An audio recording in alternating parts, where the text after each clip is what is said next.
So as a host for ESPN's Outside the Lines, what's the biggest scandal you've covered there? Oh man, depends how you define big. But I would say might have been the biogenesis scandal, which was out of Miami. You had about 20 Major League ball players who were suspended. Um, my hosting role was really more a backup thing, so it was kind of secondary to what I do. I was much more involved as a reporter, but I think that, especially the names involved, A-Rod, Brian Braun, some of the top guys in the game, that might have been it. What do you think the MLB, how do you think they should deal with players taking performance enhancement drugs?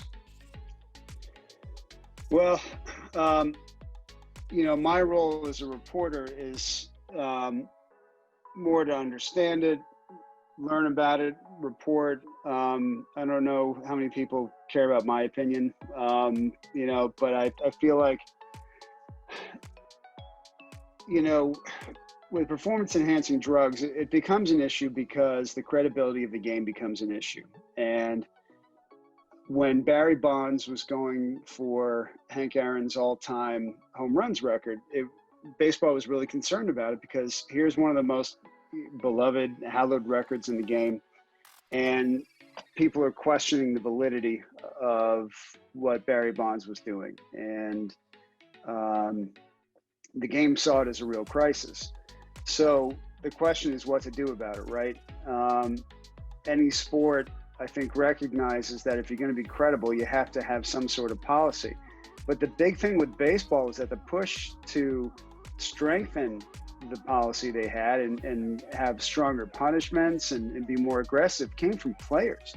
And to me, that's really who you should be listening to, is the athletes involved. Baseball had, I think, a major change in its drug culture because players are the ones who pushed for it. There were guys saying, wait, this is ridiculous. I worked so hard to get here. And now some guy who doesn't have my talent or skill, he can take a pill or inject himself, and suddenly he's making the kind of money I am. I may lose a job to somebody like that.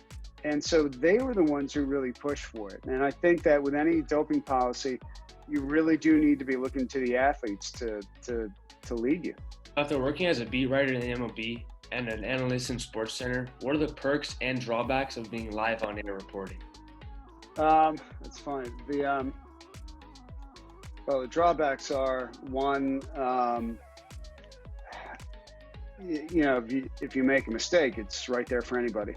You have to be very, very careful. You should anyway, but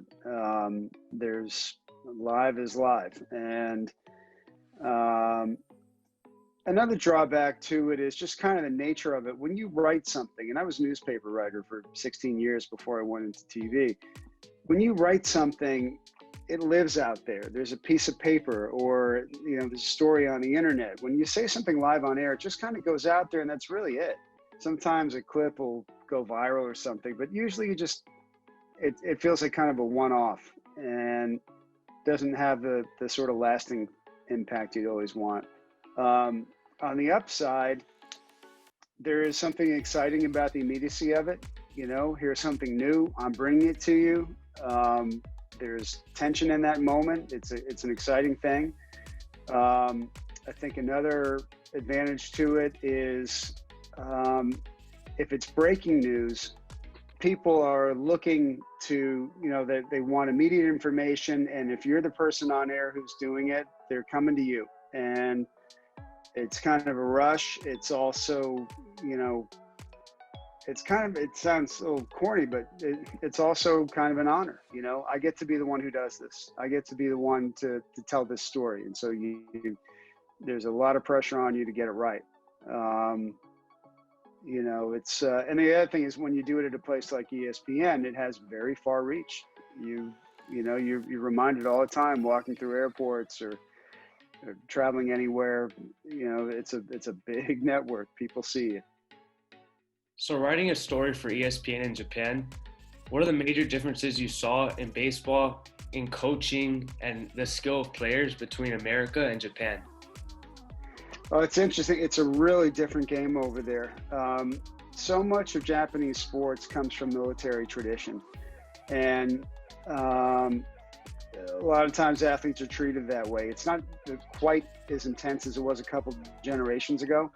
That really started to change, I think, really during the 1990s for the most part, when Major League players started to come over, or sorry, Japanese players came to the American majors. And so it's all about drilling and intensity. I went to a high school baseball practice. The practice was 5 hours. Those guys spent 90 minutes just getting the field ready before, they had rakes and shovels and things, just to prepare the field. The players were doing it. Anytime a player was going to move more than 3 steps, he had to run. And you did not walk once you were out there if you were in uniform. If the coach said something, they stop.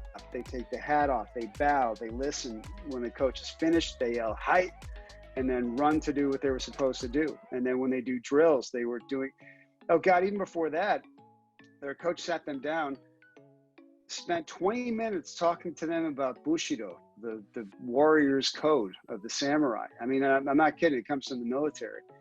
And then they start to practice. And it was, I would have dropped after 10 minutes of it.